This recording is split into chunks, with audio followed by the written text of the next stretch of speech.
इस कार्यक्रम के पुण्यार्चक हैं श्री दिगंबर जैन धर्म प्रभावना समिति आगरा, श्री दिगंबर जैन लोकोदय तीर्थ क्षेत्र ट्रस्ट रजिस्टर्ड आगरा। जय जिनेंद्र दर्शकों, मैं शिवानी और आप सभी का स्वागत करती हूं जिनवाणी चैनल पर।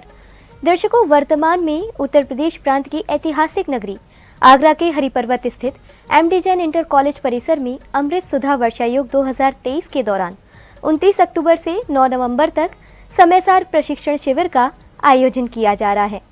परम पूज्य संत शिरोमणि आचार्य श्री 108 विद्यासागर जी महाराज के परम प्रभावक शिष्य परम पूज्य तीर्थ चक्रवर्ती जगत पूज्य निर्यापक श्रमण मुनि पुंगव श्री 108 सुधा सागर जी महाराज सत्संग के चातुर्मास के अवसर पर आयोजित इस शिविर में देश के कोने कोने से पधारे शिविरार्थियों ने बढ़ चढ़कर सहभागिता करते हुए धर्म लाभ के साथ साथ पूज्य गुरुवर से संसार के सार का भी ज्ञान प्राप्त कर रहे हैं।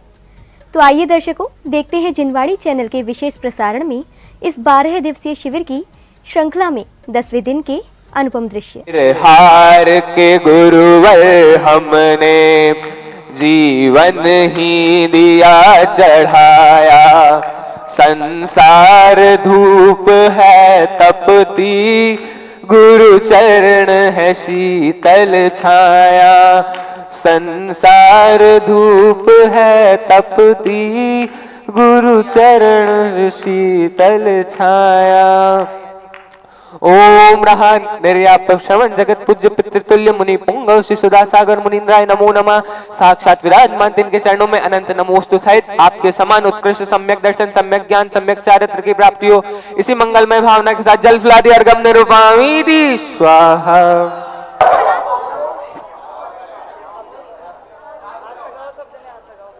बोलिए जगत कल्याणी द्वादशांगमयी जिनवाणी माता की।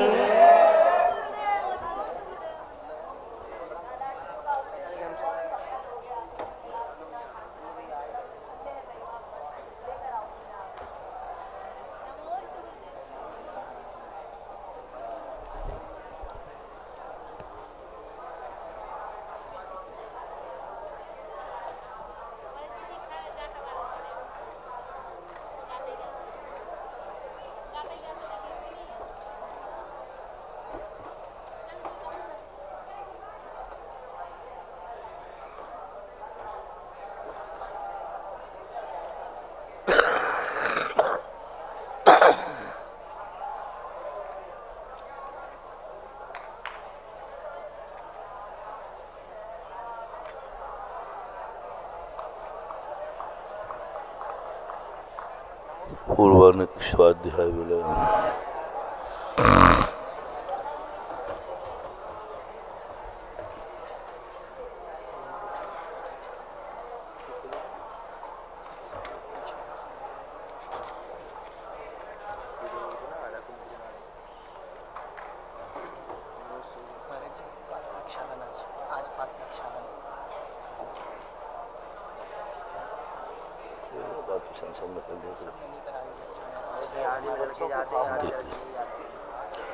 ओकारं बिंदु संयुक्तं नित्यं ध्यायन्ति योगिनः, कामदं मोक्षदं चैव ओंकाराय नमो नमः। अविरल शब्द घनौघ प्रक्षालित सकल भूतल मलकलंका, मुनि विरूपाशित तीर्था सरस्वतीर्हरति नोधरितम्।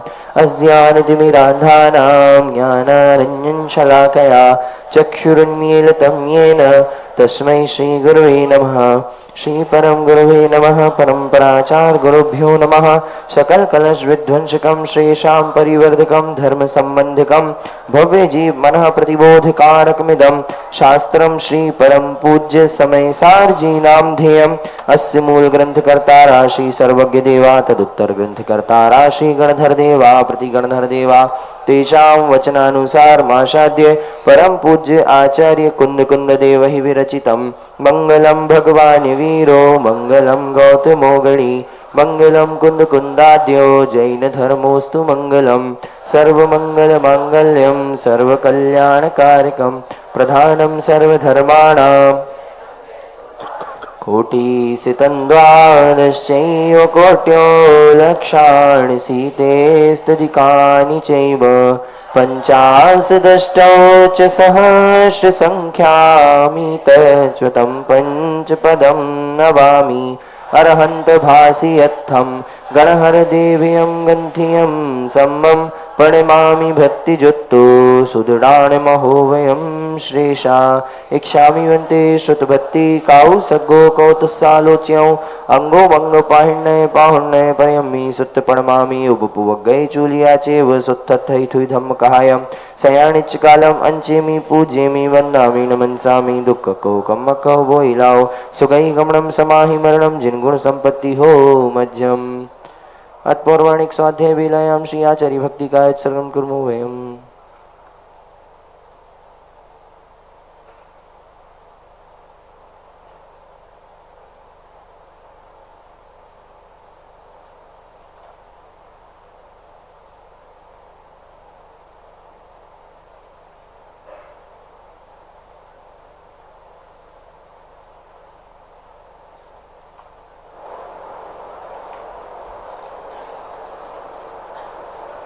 श्रुत जलधि पारगेभ्य स्वपरमते विभावना पटो मतेभ्य सुचरित तपोनिधेभ्यो नमो गुरुभ्यो गुण गुरुभ्या 36 गुण समग्गे पंचव्याचार करण संदर्शे शिष्यानुग्रह कुशले धम्मार्ये सया वंदे गुरुवत्ति संजमेणय तरन्ति संसार सायरं घोरं क्षुण्णन्ति अट्टकम्मं जम्मं मरणं नपाविन्ति नित्यं व्रतमन्त्र होम निरता ध्यानाग्निहोत्राकुला सटकर्मा विरतास्तपोधन धना साधुक्रिया साधवः शीलप्रावरणा गुणप्रहरणास् चन्द्रार्कतेजोधिका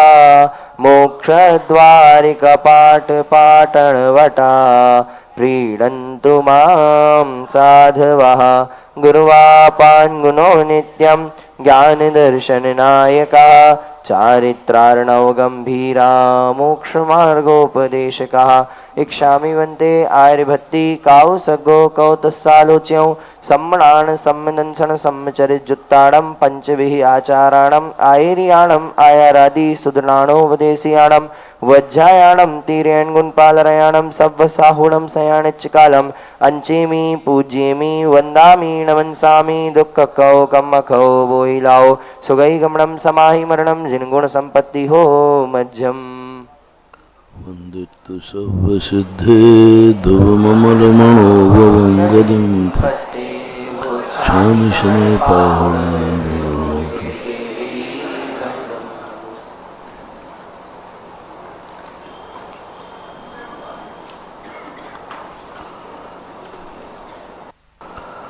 पूज्यवर कुंद भगवान उस मुमुक्षु को समझा रहे हैं कि तुम पर के अधीन मत हो, क्योंकि तुम्हारे पास खुद इतना वैभव है कि उस वैभव के आगे कोई दुनिया का वैभव है ही नहीं। हम अपना वैभव भूल करके संसारी प्राणी की सबसे बड़ी कमजोरी है कि उसे दूसरे की वस्तु अच्छी लगती है, दूसरे का जीवन अच्छा लगता है, दूसरे की थाली अच्छी लगती है, सब पर के और जो कुछ भी वो स्वयं करता है वो भी दूसरों के लिए करता है, अपने लिए तो कुछ करता ही नहीं है। कपड़े पहनेगा दूसरों के लिए पहनेगा, अपने लिए नहीं। जब अकेला होगा तो कपड़े का कोई मूल्य नहीं है, और जैसे ही बाहर जाएगा तो बढ़िया टिपटाप कपड़े पहनेगा। यानी अपना पैसा अपना खर्च करता है दूसरों के लिए, दूसरों के लिए मैं कैसा लगता हूं, इसलिए श्रृंगार तुम अपने लिए करते हो या दूसरों के लिए। दूसरों की दृष्टि में कैसा लगता हूं, दर्पण भी आप लोग देखते हो, इसलिए देखते हो कि मैं कैसा लग रहा हूं, इसलिए देखते हो कि दूसरों को मैं कैसा लगूंगा। जब बाहर से घर आते हो तब दर्पण देखते हो या घर से बाहर जाते हो तब दर्पण देखते हो? तो बाहर कौन है? ये कितनी बड़ी कमजोरी है संसारी प्राणी की कि हम दूसरों को कैसे लगते हैं ये दिखाने का प्रयास करता है। मुख को साफ भी करेगा, धोएगा भी, दूसरों को मैं अच्छा लगूं।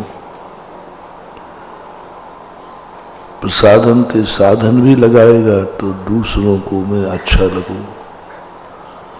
यानी अपनी सुंदरता से स्वयं संतुष्ट नहीं है, अपनी सुंदरता स्वयं के काम नहीं आ रही, दूसरों को मैं कैसा लगूंगा। कपड़े पहनते हो दूसरों के लिए, जितनी ज्यादा भीड़ में जाओगे उतने ही अच्छे कपड़े पहनोगे। आज बारात आना है तो कपड़े और अच्छे पहनोगे। वैसे सामान्य भोजन करोगे, आज मेहमान आ रहे हैं, है ना, भोजन भी अच्छा बनाओगे तो दूसरों के क्या हो गया? हमारा सब कुछ दूसरों के लिए, सब कुछ सब हमारा है, अपने लिए कुछ नहीं, सब दूसरों के लिए। ये तो और आप लोगों के लिए बहुत सावधान कर रहे हैं पूज्यवर कुंद स्वामी।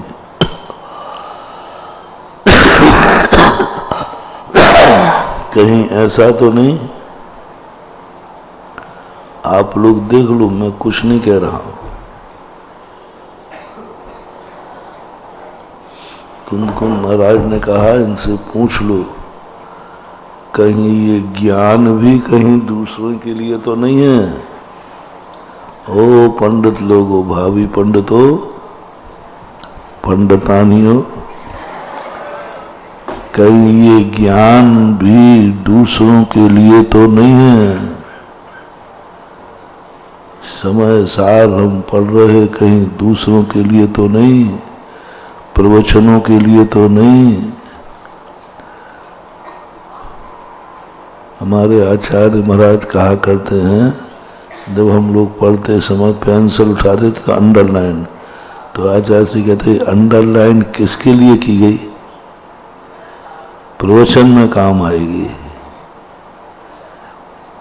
ज्ञान भी दूसरों के लिए। अब क्या रहा? मतलब धन दौलत, कपड़े, परिवार आदि, भोजन आदि, ये सब दूसरों के लिए थे और सारा संसार यही है।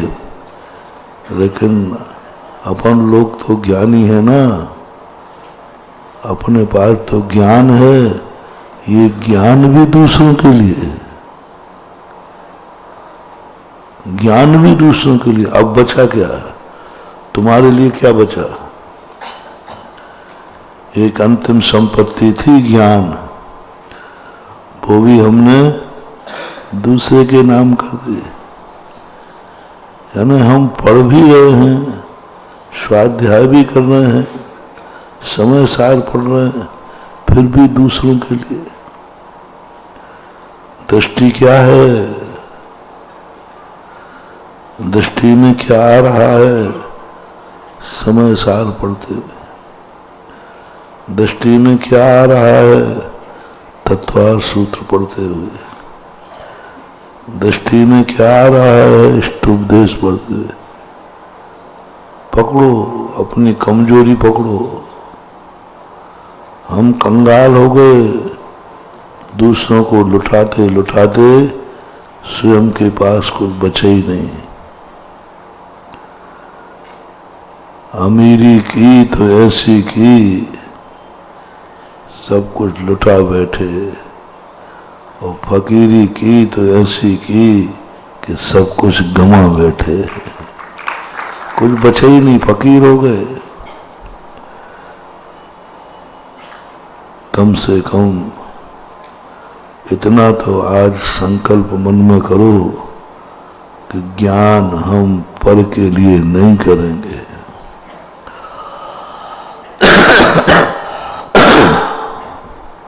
कभी अपने वैभव को स्वयं के लिए भी बचाओ।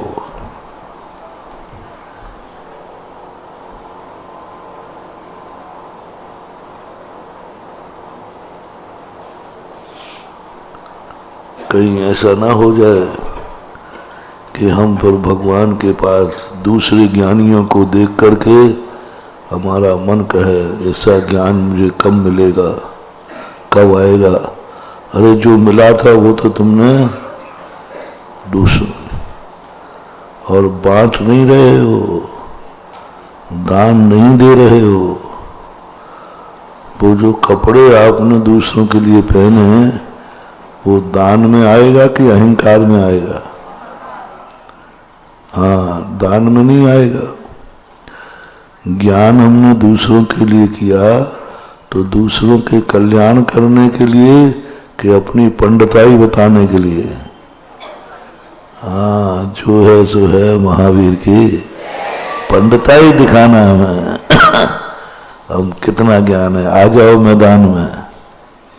विजेता बनने का भाव, मेरे सामने कोई टिक नहीं सकता, मेरे सामने कोई कुछ कर नहीं सकता।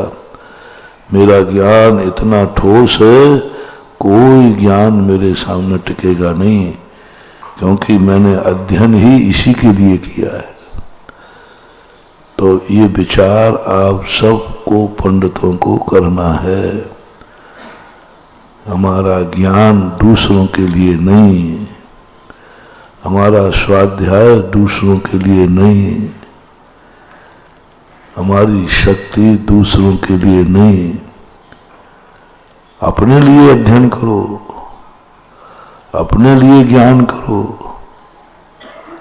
कोई आ जाए तो ठीक है, करुणा दया करके दे देंगे, लेकिन कमाई दूसरों के लिए नहीं करना। हमारे पूज्य आचार्य से हमेशा एक ही कहते, स्वाध्याय कोई भी चीज उद्दिष्ट जो है, भोजन ही उद्दिष्ट नहीं है, अभी आएगा आधा कम में। ज्ञान भी उद्दिष्ट है। जैसे कहा गया ना अपने यहाँ कि भोजन साधु के लिए मत बनाओ, अपने लिए बनाओ, और साधु आ जाए तो ऐसा ही, बस अकेला भोजन में तो चल रहा है, ज्ञान भी पढ़ के देखना, कभी एक दिन पढ़ के देखना, इतना आनंद आएगा। अपने लिए ज्ञान, अपने लिए अध्ययन करो, अपने लिए पढ़ो, अपने लिए स्वाध्याय करो, अपने लिए चिंतन करो। उसके बीच में कभी कोई आ जाए तो प्रवचन दे देना। भगवान तीर्थंकरों ने केवल ज्ञान दुनिया के लिए किया कि अपने लिए? अपने लिए। कोई आ जाता है उपदेश दे देते हैं। स्वयं के लिए पढ़ो। समय सार जैसा ग्रंथ पढ़ते समय ये भाव करो, मैं अपने लिए पढ़ रहा हूं भगवान, मेरी आत्मा की शक्ति विशुद्ध हो, मेरी आत्मा विशुद्ध हो, मेरा कल्याण हो, मैं अपने लिए पढ़ रहा हूं। दृष्टि में स्वयं का रखना, परीक्षा नहीं। आपने जैसे नोट लगा लिया, नोट लगा लेते हैं किस लिए? परीक्षा के लिए। परीक्षा देना है, लेकिन परीक्षा के लिए पढ़ना नहीं है। प्रवचन के लिए नहीं पढ़ना। आत्मा के ये क्या काम मिलेंगे? दुर्लभतम दुर्लभ सूत्र है। सारे देवताओं की शक्तियां आत्मा की शक्ति के सामने कुछ नहीं है, तुच्छ हैं। जो अपनी आत्मा में शक्तियां हैं, इन शक्तियों का जागरण करो। कर्मों की शक्ति कुछ नहीं है इस आत्मा की शक्ति के सामने। पर वो आत्मशक्ति जाग नहीं रही, क्योंकि हमारे सब कुछ। और परीक्षा देने वाले का क्या हाल होता है आपको मालूम? परीक्षा देने के बाद वही पेपर उसको दूसरे दिन करने दिया जाए तो अनायास, आज पेपर हो गया, अब उसको दूसरे दिन तुरंत वही पेपर दे दिया जाए, नहीं कर पाएगा। और एक आध महीने बाद दिया तो फेल ही नहीं हो जाएगा। क्यों? ऐसा क्यों हुआ? ज्ञान तो हमने किया था, क्योंकि हमने पढ़ते समय ही ध्यान रखा था मैं परीक्षा के लिए। तो कर्म ज्ञान कहता है आपने संकल्प किया था, आपका समय पूरा, परीक्षा पूरी, ज्ञान गायब, ज्ञान गायब हो जाएगा। नहीं, मैं परीक्षा के लिए नहीं पढ़ रहा हूं, मैं तो आत्म कल्याण के लिए पढ़ रहा हूं। तो परीक्षा भी हो जाएगी तो भी तुम्हारा ज्ञान कहीं जाने वाला नहीं है। परीक्षा भी हो जाएगी, हमने परीक्षा के लिए पढ़ा ही नहीं। संकल्प की तो मात्र है। मुनि महाराजों को स्वर्ग मिलेगा कि नहीं मिलेगा? हमने स्वर्ग के लिए मुनि बना ही नहीं, मोक्ष के लिए बना है। बनाऊं तो सम्यक दृष्टि हो, सम्यक दृष्टि हो, लेकिन मैं स्वर्ग के लिए मुनि नहीं बना। अब स्वर्ग मिलेगा तो मिलेगा, हमें क्या फर्क पड़ता है? नर त्रियंश आदि गतियां जो अभी कल कही थी ना, अध्यवसाय भाव से मिलती हैं। मुझे प्राप्त नहीं करना, मुझे तो मोक्ष जाना है। ये गतियां बीच में आएंगी, आती रहेंगी। देखो, एक और तो कह रहे हैं कि 5 महाव्रत पुण्य बंध के कारण हैं, 5 पाप बंध के कारण है। और दूसरी ओर कह रहे हैं मुनि बने बिना कल्याण। अब कैसी बात में उलझा दिया। एक और कह रहे हैं क्या तू महाव्रत धारण कर रहा है, ये पुण्यबंध के कारण है, इनसे पुण्यबंध होता। कहा था ना कल, वो एव मली की गाथा की नीचे वाली गाथा में। अब ये 5 महाव्रत में कह दिया पुण्यबंध होगा, ये तो बंद है, सोने की बेड़ी से बंधेगा।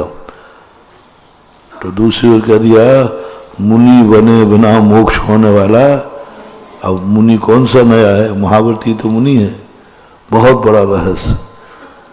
पूज्यवर कह रहे हैं कि तुम इन्हीं महाव्रतों को पुण्यबंध के लिए कर रहे हो कि कर्मों की निर्जरा के लिए कर रहे हो?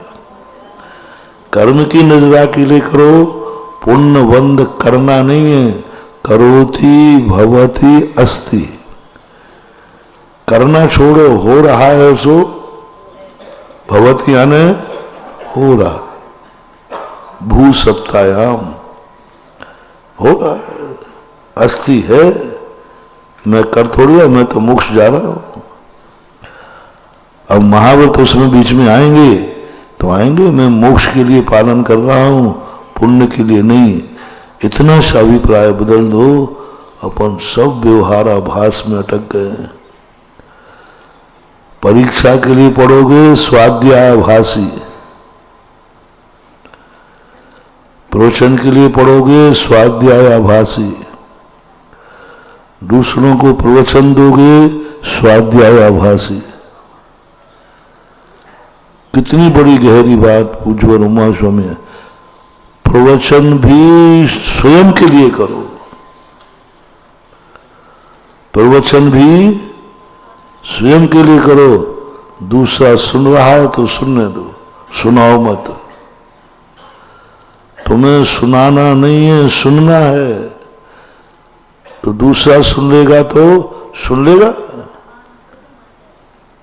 तुम अपने लिए सुनाओ। गजब की चीज है जैन दर्शन की। सब चीजें, प्रवचन भी दूसरे को लक्ष्य में करके मत दो, प्रवचन भी स्वयं के लिए दो। ऐसा लगे जैसे मैं स्वयं के लिए संबोधन कर रहा हूं। हे आत्मन, हे आत्मन, ऐसा अनुभव में आना चाहिए। प्रवचन करते समय ऐसा अनुभव में आना चाहिए कि ये बात मैं अपने खुद आत्मा से कह रहा हूं। बस जोर से बोल रहा हूं, दूसरा भी सुने तो सुनाना तो है ही नहीं।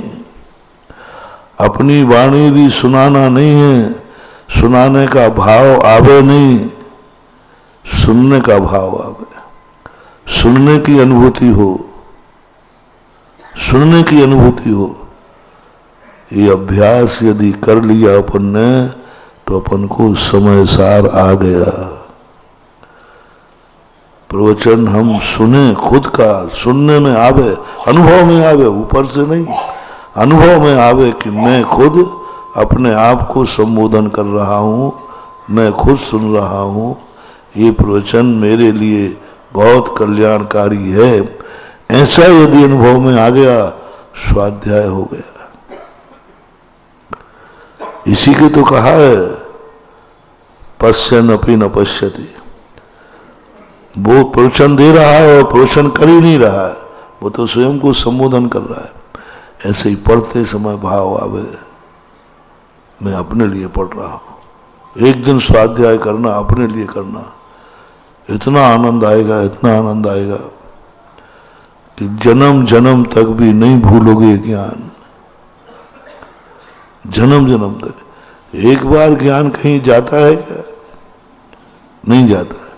लेकिन हमने ज्ञान किया ही पर के लिए था, प्रवचन के लिए किया था। प्रवचन खत्म, ज्ञान खत्म। ऐसा नहीं करना। अपन को अपने स्व चतुष्टय की तरफ देखना है, और वो स्व चतुष्टय की तरफ ही हमारे लिए आचार्य महाराज ले जा रहे हैं कि तुम सब इन सब बातों से ऊपर उठो। समय सार में अपने लिए करो, अपने लिए कमाओ, अपने लिए मेहनत तुम करो, पाप तुम करो, और दिखाओ दूसरों के लिए, दिखाओ दूसरों के लिए नहीं। हम और दूसरों के भी मत देखो। एक तो हो गया दिखाने का, दूसरा देखने का। हम दूसरे की तरफ देख रहे हैं। तुम्हारे पास कुछ नहीं है क्या? हम दूसरे के धन दौलत देख रहे हैं, तुम कोई कम हो क्या? थोड़े से कर्म का उदय है, वो कर्म का उदय चलते ही हम भी किसी से नहीं। भगवान, मैं भी भगवान हूं, थोड़ी सी गड़बड़ी है। हाँ, थोड़ी सी गड़बड़ी है। मैंने एक गलती कर ली कि 8 कर्म बांध दिए। बस जिस दिन ये 8 कर्म गायब, उसी दिन आप में और मेरे में कोई अंतर। अंतर यही ऊपरी जान। आया एक शब्द गलत कह दिया, ऊपरी शब्द कह दिया, ये गलत हो गया। ऊपरी शब्द कह दिया। हालांकि यदि अर्थ बैठा ना ऊपरी का तो पर्याय होता है लेकिन पर्याय भी ऊपर ऊपर नहीं होती। बस इस कारण से ये भजन गलत हो गया, क्योंकि मैं निश्चय नय से, अशुद्ध निश्चय नय से सही, रागी देसी मैं स्वयं हूं। बाकी सब यही है। मात मैं अंतर यही ऊपरी जान, मैं रागी तुम राग वितान। आप बीतरागी हो गए, हम रागी हैं, बस यही अंतर है, बाकी कोई अंतर नहीं है। ओहो, कितनी अच्छी बात कही। अपस्वरूपा रिद्धि हिये पर फुरई। कैसे करोगे? वो आत्मा में झकझगाती हुई स्फटिक मणि जगह फरे फुरे प्रस्फुटित होगी। स्फुरायमान शब्द देखो कितना बढ़िया प्रयोग किया। और कौन सी? आत्मा की रिद्धि। आज तक 64 रिद्धियों में ये रिद्धि नहीं आई है।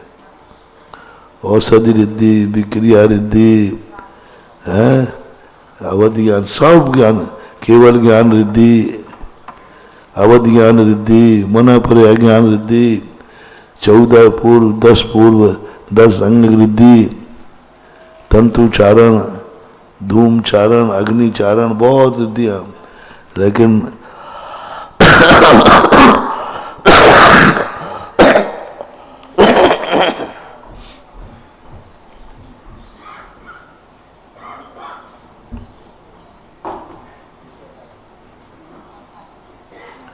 लेकिन यहां कौन सी रिद्धि? नई रिद्धि, लेटेस्ट। कौन सी रिद्धि? आत्मरिद्धि।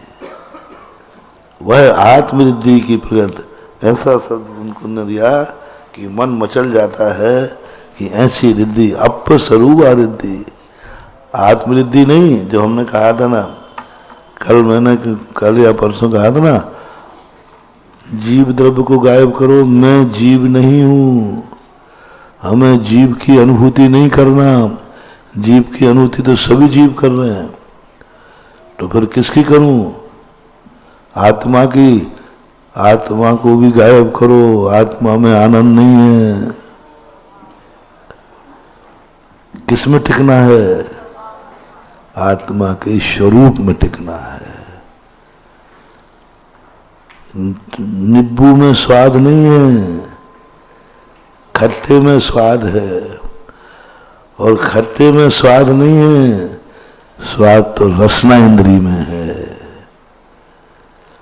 कौन है स्वभाव? अब देखो, अपरिद्धि, आत्मरिद्धि क्या देते? अपस्वरूपा रिद्धि। हमें आत्मा को भी गायब करो, स्वरूप में रह जाओ, मात स्वरूप में, ज्ञायक स्वभावी स्वरूप में रह जाओ। कितनी बड़ी बात कही। वही बात है, केवल ज्ञान में नहीं, मति ज्ञान में नहीं, शुद्ध ज्ञान में नहीं, मात ज्ञान में। जानने वाला ज्ञान नहीं,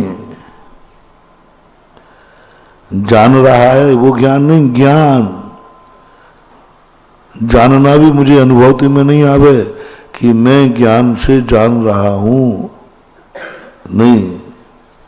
मात मैं ज्ञानमय हूं। कितना अंतर आ गया? मैं ज्ञान से जान रहा हूं, नहीं, मैं ज्ञान मैं हूं। ज्ञान ही तो मैं हूं, मैं ही तो ज्ञान हूं। इन दोनों में अंतर क्या है? इसी बात के लिए कहते हैं आदा खुमज्जनाने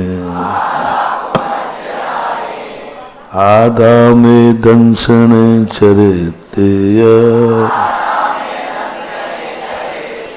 आदा पच्चखाण आदा में संबरे जोगे। क्या है? अपन लोग बच्चों जैसे अपन ने समझ लिया ये है स्वरूप। मैंने ज्ञान प्राप्त कर लिया, मेरे पास दर्शन है, चारित्र है, प्रत्याख्यान, मैंने इतना त्याग किया, सब क्या है ये सब? इनमें सब में कौन है? आत्मा में ये हैं या इनमें आत्मा है? सप्तमी विभक्ति किसमें लगाई?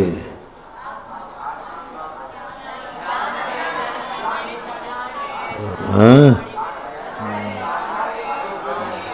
बताओ पंडित जी, सप्तमी विभक्ति किसमें लगी? कौन किसमें है?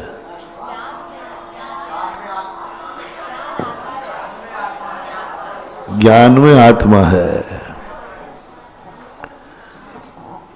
अब देखो ज्ञान में, अब तुम टीका में क्या पढ़ोगे? नहीं, आत्मा के आश्रयभूत आधे में आधार को स्थापित किया।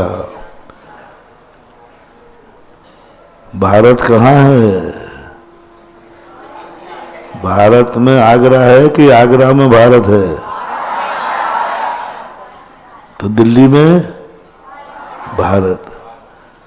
जब सब में व्याप्त होकर कोई वस्तु रहती है तो सब में वही चीज देखना है हमें। ज्ञान में आत्मा देखना है, क्योंकि ज्ञान किसके आश्रित है? दर्शन में आत्मा देखना है, दर्शन किसके आश्रित है? प्रत्याख्यान किसके आश्रित? सब आत्मा के आश्रित है। आश्रयभूत आत्मा है, लेकिन यहां सप्तमी फिर ज्ञान दर्शन में क्यों लगाई? आदमी कहना चाहिए था ना, आत्मा में ज्ञान है, आत्मा में दर्शन है, आत्मा में चारित्र है, आत्मा में प्रत्याख्यान है, आत्मा में संबर है, ये कहना चाहिए था। सब आत्मा में विद्यमान है, नहीं कहा, गलत हो जाता। क्योंकि आत्मा में यदि इनको आश्रय दे देते तो आधार आदेश संबंध बन जाता, और आधार आदेश संबंध बन जाता तो समय सार की अनुभूति नहीं हो पाती। आत्मा में आधार आदेश का संबंध, यहां व्यापक संबंध बनाना है, आधार आदेश संबंध नहीं बनाना। आधार आदेश संबंध में और व्यापक संबंध में कितना अंतर है? आधार आदेश संबंध और व्यापक संबंध, दोनों में भिन्नता की प्रतीति होती है महाराज जी। आधार आदेश संबंध बहुत है, बहुत अंतर, बिल्कुल पृथक प्रतीत हो रहा है। आधार आदेश पृथक और व्यापक में उसमें मिले एक में हो, एक में हो। तो व्यापक संबंध सिद्ध करना है। आधार आदेश संबंध तो अपन हमेशा ही जानते हैं। बोलो, गुणों का आधार कौन है? आत्मा। आत्मा आधार है कि आधे? आधार। और गुण क्या है? आधे। ये तो सभी जानते हैं, व्यवहार में कहा ही जाता है। यहां व्यापक संबंध बनाना है। व्याप्त कौन है? कौन व्याप्त रहा है? व्यापक संबंध बनाओ। कौन व्याप्त है और कौन व्यापक है? ज्ञान व्याप्त है महाराज श्री, और आत्मा व्यापक है। पर यहाँ जो दृष्टि आचार्य कुंद की है वो कुछ भिन्न है। हाँ, वो तो हम ही जान पाएंगे, तुम नहीं जान पाओगे। व्यापक संबंध एक में घटाना है। आत्मा ही व्याप्त है और आत्मा ही व्यापक है। ज्ञान में आत्मा व्याप्त है, और फिर तो व्यापक कौन हुआ? आत्मा ही हुई। आत्मा ज्ञान में व्याप्त है। व्याप्त समझ गए ना? जो सब में पाया जाए। व्याप्त किसे बोलते हैं? जो सब में पाया जाए। तो फिर जो सब में पाया जाए तो व्यापक कौन हुआ? मान लीजिए तुम संस्थान हो, तो तुम संस्थान तुम्हारे में है कि तुम संस्थान में हो? व्यापक कौन हुआ? व्यापक कौन हुआ? हाँ, ये तो आगे समझ में। अब अध्यात्म घटाओ। व्यापक संबंध एक में घटाना है। आत्मा ज्ञान में है, यानी व्याप्त है। तो व्याप्त की अनुभूति कौन कर रहा है? आत्मा कर रही, ज्ञान नहीं कर रहा है। अब व्यवहार में से घटाएंगे। आत्मा व्याप्त है, अनुभव किसको आ रहा है? ज्ञान को, कि मेरे में आत्मा है, मेरे में आत्मा है, सब में आत्मा आत्मा आत्मा। तो यहां द्वित्व भाव आ गया। यहां द्वित्व भाव नहीं करना, एकत्व भाव करना है। व्यापक भाव, षट कारक घटाना है। इनको आत्मा ही करता है, आत्मा ही करण है, आत्मा ही संप्रदान है, आत्मा ही अपादान है और आत्मा ही संबोधन है। षष्ठी विभक्ति अध्यात्म में होती नहीं। षष्ठी विभक्ति आत्मा में अध्यात्म में होती नहीं, क्योंकि षष्ठी विभक्ति का अर्थ क्या है? संबंध। संबंध एक में होता है कि दो में? दो में। इसलिए संबंध षष्ठी विभक्ति अध्यात्म में नहीं लगाना। भारतीय व्याकरण शास्त्र में भी संबंध नामक कोई कारक नहीं है, कारक 6 ही माने गए है छह, होना चाहिए 6 कारक। संबंध तो ये संबंध है, संश्लेष संबंध औपचारिक। वस्तुतः एक द्रव्य दूसरे द्रव्य का संबंधी है ही नहीं, इसलिए तो नए लाना पड़े। असद्भूत नए, सद्भूत नए। वस्तुतः तो व्यापक संबंध जो है, आत्मा ही व्याप्य है, आत्मा ही व्यापक है ज्ञान में, क्योंकि ज्ञान आत्मा से अलग नहीं है और आत्मा ज्ञान से अलग नहीं। एक में करो। व्यापक संबंध हम बना देंगे तो दुष्ट हो जाएगा। हमें तो एक में करना है। आत्मा ज्ञान, ज्ञान ही आत्मा। कौन किस में है? कौन किसको चला रहा है? स्कूटर कहता है, स्कूटर से पूछा, भाई तुम कैसे आए यहां से? तो बोले फलाना व्यक्ति लाया मुझे चला कर दे। उस व्यक्ति से पूछा तुम कैसे आए? बोले स्कूटर से आए। कौन किससे आया है? किसने किसको चलाया है? स्कूटर को तुमने चलाया है या स्कूटर ने तुम्हें चलाया है?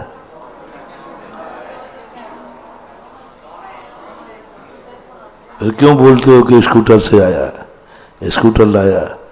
स्कूटर कहता मैं तो जड़ू, मैं तो क्या था, मुझे ये लाए, ये यूं करके लाए। कौन किसको लाया है? अब व्यवहार में कहेंगे एक दूसरे को लाया है, निश्चय में कहेंगे कोई किसी को नहीं लाया है, सब अपने अपने उपादान से आए। स्कूटर में चलने की शक्ति नहीं होती तो, और हम में बैग चलाने की शक्ति नहीं होती तो अपने एकत्र तो करो। ज्ञान और आत्मा को अलग क्यों कर रहे हो? एक में पदम। ये जो हमारी अनुभूति है, ध्यान में लाओ थोड़ा, ज्ञान पे थोड़ा भजन दो। ये व्यवहार की बातें रटते रटते हमारी खोपड़ी में वही भर गया है। आत्मा आधेर है, ज्ञान आधार है, ज्ञान आधे है, आत्मा आधार है। ज्ञान को ये सब भर गया दिमाग में, और इतना भर गया कि हम ऊपर नहीं निकल पा रहे हैं। इसलिए व्यवहार व्यवहाराभासी बनता जा रहा है। व्यवहारी लोग ज्यादा व्यवहाराभासी हैं। अक्रियावादी 80 हैं और क्रियावादी 180 हैं। 100 ज्यादा हो। व्यवहाराभास बनता जा रहा है, हमें अनुभव में नहीं आ रहा है। ज्ञान में आत्मा, आत्मा में ज्ञान। हमें प्रत्याख्यान अलग दिख रहा है और मैं अलग दिख रहा हूं। प्रत्याख्यान अलग दिख रहा है, ज्ञान अलग दिख रहा है और ज्ञान की बात अलग दिख रही है। पढ़ने के बाद भी है नहीं, आगा खू मज्जनाने मेरी आत्मा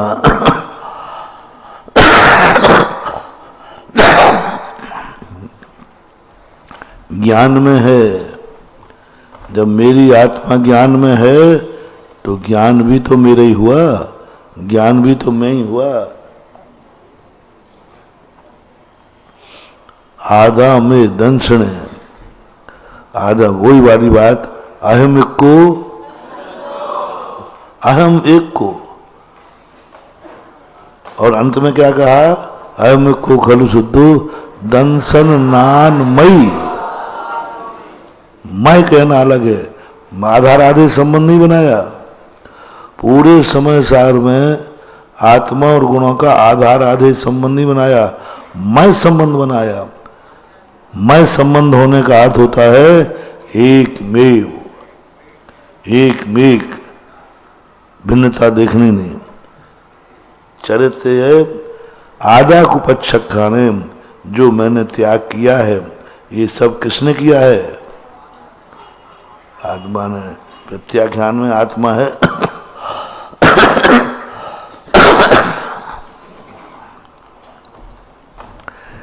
यदि आत्मा में प्रत्याख्यान कह देते तो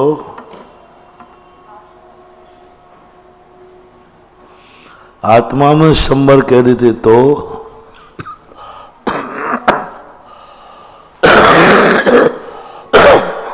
बोलो कितना अनर्थ हो जाता है। आत्मा में प्रत्याख्यान कह देते तो आत्मा का त्याग हो जाता, आत्मा का संबर हो जाता, आत्मा ही योग हो जाती, आत्मा ही योग हो जाती। क्योंकि जो व्याप्त होकर रह रहा है वह जो है उसकी महानता होती है, वो महान होता है, व्याप्त रहा है, सब में व्याप्त रहा। महासत्ता, ज्ञान को महासत्ता नहीं बनाना है। किसको फैला रहा है सब में? ये आत्मा को। आत्मा की महासत्ता बनाना है, ज्ञान की नहीं,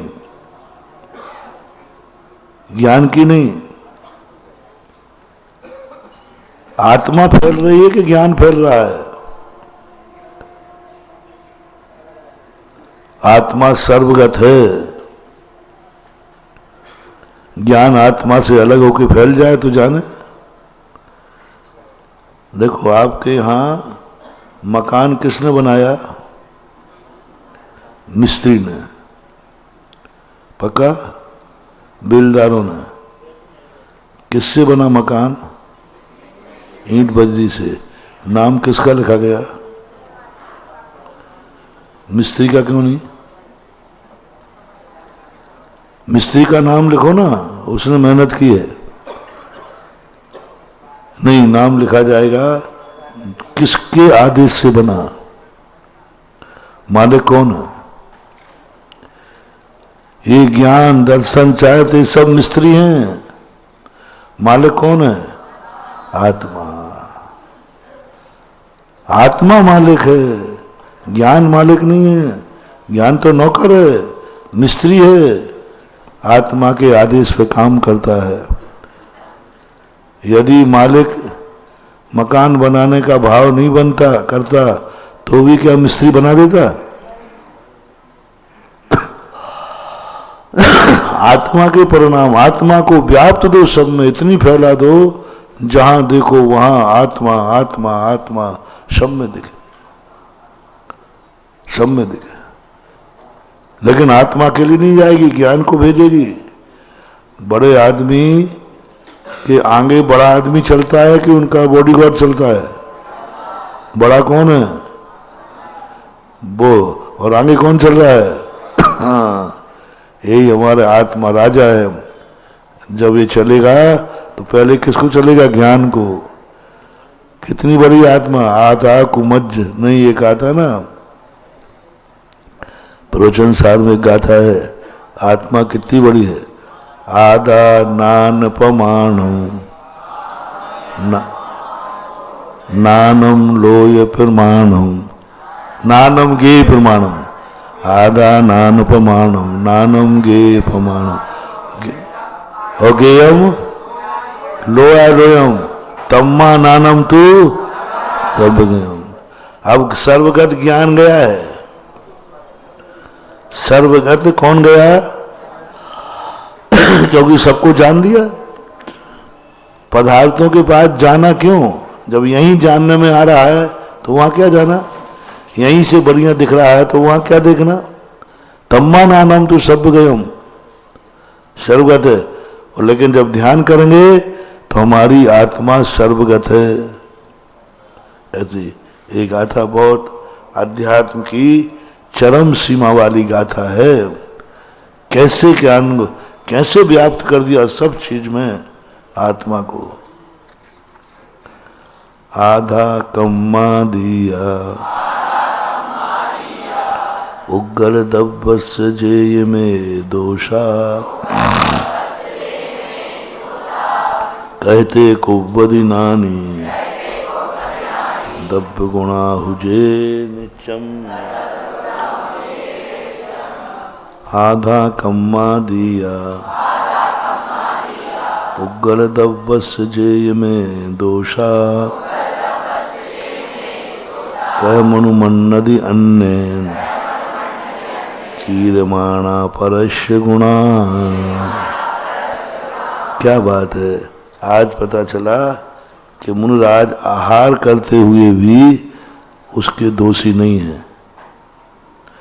आहार तो करना है, लेकिन आधा कम हमारे यहाँ एक कोड वर्ड रूढ़ अर्थ है, आधा कर्म। अब ये आधा कर्म तुम्हारे उसमें संस्कृत कोश में नहीं मिलेगा, इस अर्थ में नहीं मिलेगा। आधा कर्म को आप लगाएं, संस्कृत में क्या अर्थ निकालोगे? आधा कर्म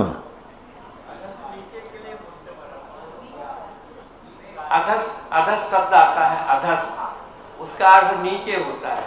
अधोलोक उसी से बना है। आधा शब्द है, वो तो आधा शब्द है। अधस सकारांत है। हाँ, अधस है तो आधा बन गया ना, आधा बन जाता। हाँ, आधा। तो अब आधा है, नीचे का अर्थ है, और हमारे यहाँ क्या है? हालांकि नीचे अर्थ में आ रहा है, नीच कार्य करना, आधा कर्म करना, पाप कार्य। आधा का अर्थ हमारे यहाँ पाप है, पाप कर्म। आधा कर्म का मूल नाम क्या है? पाप कर्म। तो अब आहार बिना पाप कर्म के बंधेगा नहीं, और मुनिराज को बंद करना नहीं। मुनिराज आधा कर्म करेंगे नहीं और आहार करेंगे। तो क्यों नहीं करते? जब खाते हैं तो बनाते क्यों नहीं? खाते हैं तो बनाते क्यों नहीं? जब अपना अच्छा सबसे बढ़िया है, अपना बनाओ खाओ, बढ़िया आनंद है। जो बनाना वो बना लो, और जितना बनाना।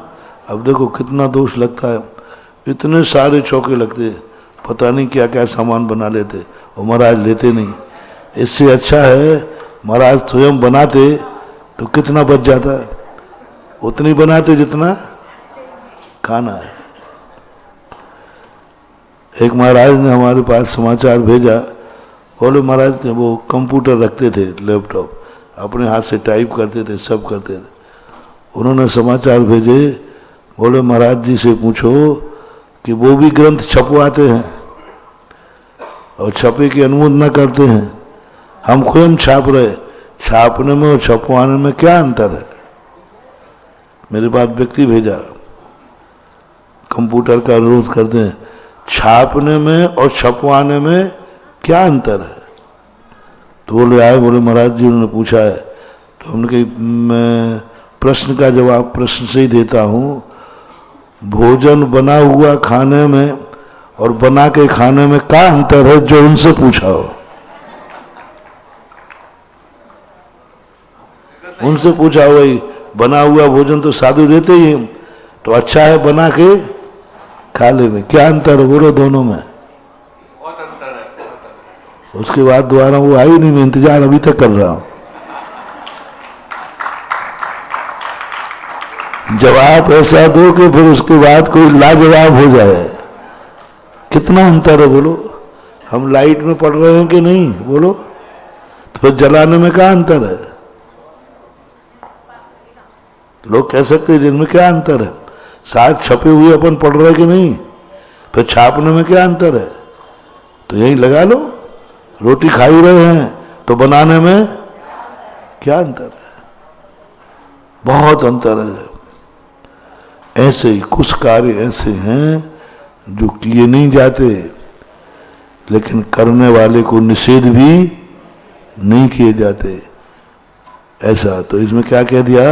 आधा कम्मा पुग्गल दब्बन जे में दोषा।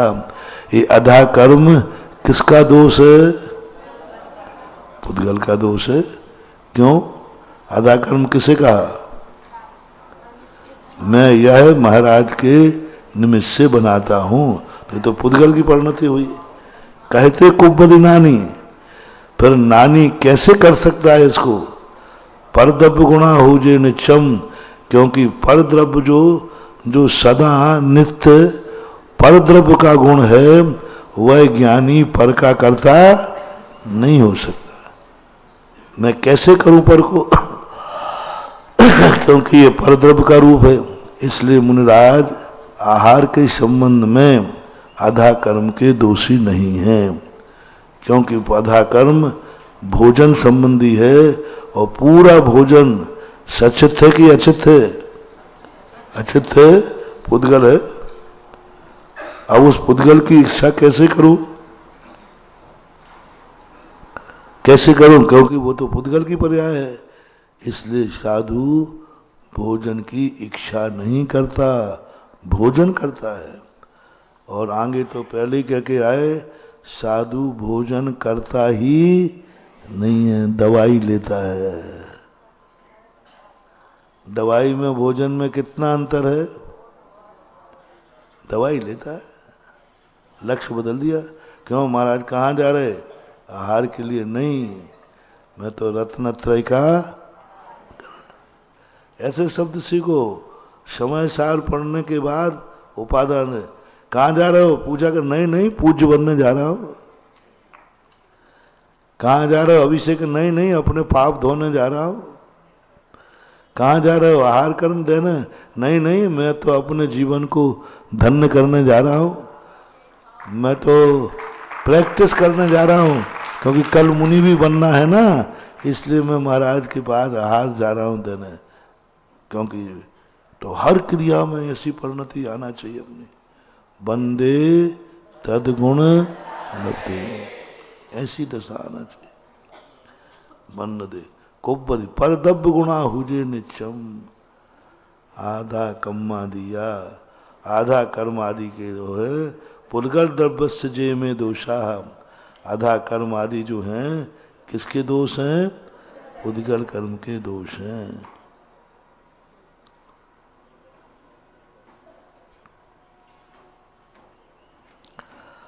कह मनु मन्नदी यानी अनुमति ही। फिर अनुमति क्यों नहीं देते? अन्यन कीर्माणम परस गुण। अनुमति कैसे दूं? पर के गुणों में है, और वो क्या है? अन्न के द्वारा कीर्मान है, अन्न के द्वारा किया गया है। अब यहाँ समझना, मैं कैसे भोजन की इच्छा करूं? क्योंकि ये तो अन्न के द्वारा किया गया। अन्न यानी श्रावक के द्वारा किया गया। भोजन किसके द्वारा बनाया गया? किसका है? तो फिर मैं कैसे इच्छा करूं? मैं कैसे अनुमति करूं? मैं कैसे भाव करूं कि आज मुझे ये भोजन मिलना चाहिए? चोरी का दोष। जैसे आप लोग पराई वस्तु पर नियत खराब करो ये वस्तु मुझे मिलना चाहिए, तो बोलो पाप का बंध कि पुण्य का बंध? तुम्हें स्पष्ट मालूम है ये वस्तु मेरी नहीं, स्पष्ट मालूम है, और उस वस्तु को तुम लेने का भाव कर रहे हो। और वही यहाँ कह रहे हैं, जो तुम्हें समझना पर वस्तु को अपने लेने का भाव करना, ये पाप कर्म है। अब बोलो भोजन किसका है? श्रावक का। बनाया किसने है? और यदि मुनि महाराज भोजन की इच्छा करेंगे तो उनको भी चोरी का दोष है। तुम कौन होते इच्छा करने वाले? तुम्हारी वस्तु है क्या? वो भोजन तुम्हारा है क्या? वो तुमने बनाया क्या? नहीं, मेरा नहीं है, मैंने नहीं बनाया। तो तुम्हारा उपयोग क्यों जा रहा है उसको पाने का? इसलिए साधु आहार लेता नहीं है, श्रावक आहार देता है। ग्रहण क्रिया शब्द दी के दान, आहार दान नाम दिया उसको कि आहार ग्रहण। क्यों ग्रहण करने देते? आहार ग्रहण, प्रसाद ग्रहण कर रहा हूं। सारी दुनिया में यही होता है। हर संप्रदाय में दान नहीं आता, आहार दान नहीं आता, आहार ग्रहण आता है। महाराज आहार ग्रहण कर, आहार ग्रहण के लिए दान नहीं आता। जैन दर्शन कहता है आहार दिया जा रहा है, महाराज आहार ले नहीं रहे हो। बताओ कहाँ से ले रहे? चौके में जाते तुम्हारे उठा के खाते हैं क्या? उठा के खाए तो चोरी का दोष, तुमने दूसरे की वस्तु क्यों उठाई? इसलिए हम आहार लेते नहीं हैं, आप लोग देते हो। जो देता है उसका भला हो, अपने आप होगा, फल तुम्हारे अंदर लगना है। कितनी बड़ी बात, दान, आहार दान, क्योंकि तुमने किया नहीं है। अन्य ने कीर्यमाना परस्य गुणा, ये पर के गुण हैं, अन्न के द्वारा किए गए हैं, और अन्य व्यक्ति इसका करता है, तो मैं कैसे कहूँ कि ये आहार की अनुमोदना करूँ? आहार मुझे मिल जाए, आहार ये दे देवे, आहार में मुझे इस प्रकार की औषधि, ये भाव भी नहीं कर सकते। आज मुझे आहार में ये मिलना चाहिए, ये मिल जाए तो बहुत अच्छा हो जाए, ऐसा भाव यदि आ गया तो आधा कम पूज्यवर कुंद कुंद बना। देखो कहाँ समय सार में आधा कम को लाए, समय सार ग्रंथ, और कहाँ खाने पीने की चर्चा क्यों लाए? क्योंकि सबसे ज्यादा बहिर्मुखी व्यक्ति आहार के लिए होता है। आहार संज्ञा एक ऐसी है सारी संज्ञाएं जीत ली जाती हैं, लेकिन ये आहार संज्ञा, जब भूख लगती है तो आहार की तरफ परिणाम जाता है। परिणाम, उन्होंने कहा किसकी बात कर रहा है? पहली बात तो मैं खुद बना लूंगा, क्या बना लेगा? भोजन किसकी पर्याय है? तो पुद्गल की पर्याय का तू करता कैसे हुआ? तू कौन होता है भोजन बनाने वाला? नहीं, जो बनाएंगे उसके हमारे भक्त ने बनाया है, तो भक्त तुम्हारा नहीं, वो पर है, अन्न है। आधा कम्मम उद्दे, नहीं रहने, समय हो गया है।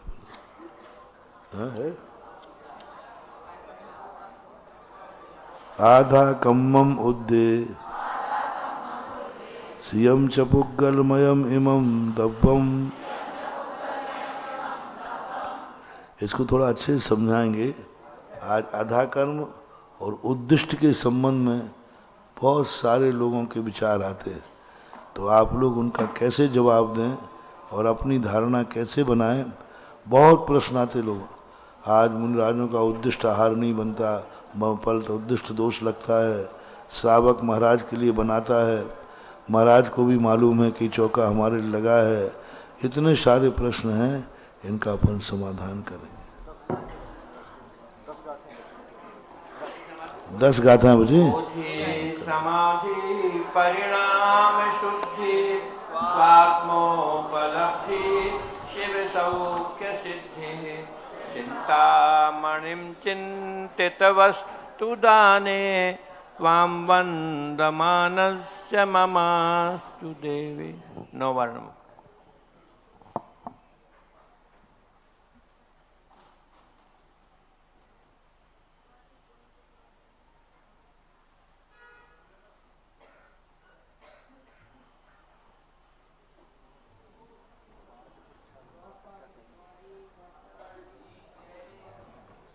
इतना टाइम तो है नहीं, कहाँ करेंगे? प्रवचन चलते जाए।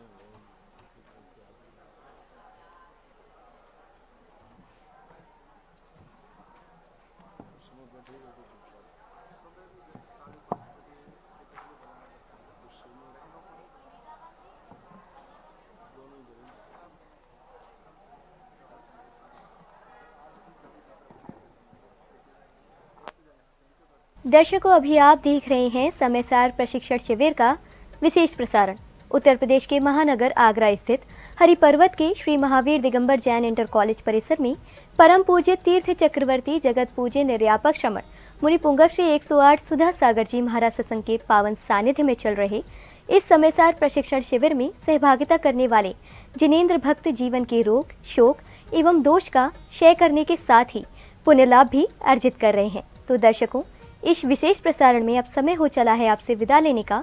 हम पुनः उपस्थित होंगे शिविर के 10वें दिन के प्रेरणादायक गतिविधियों के साथ। तब तक के लिए मुझे दीजिए आज्ञा और आप देखते रहिए जिनवाणी चैनल। इस कार्यक्रम के पुण्यार्जक थे श्री दिगंबर जैन धर्म प्रभावना समिति आगरा, श्री दिगंबर जैन लोकोदय तीर्थ क्षेत्र ट्रस्ट रजिस्टर्ड आगरा।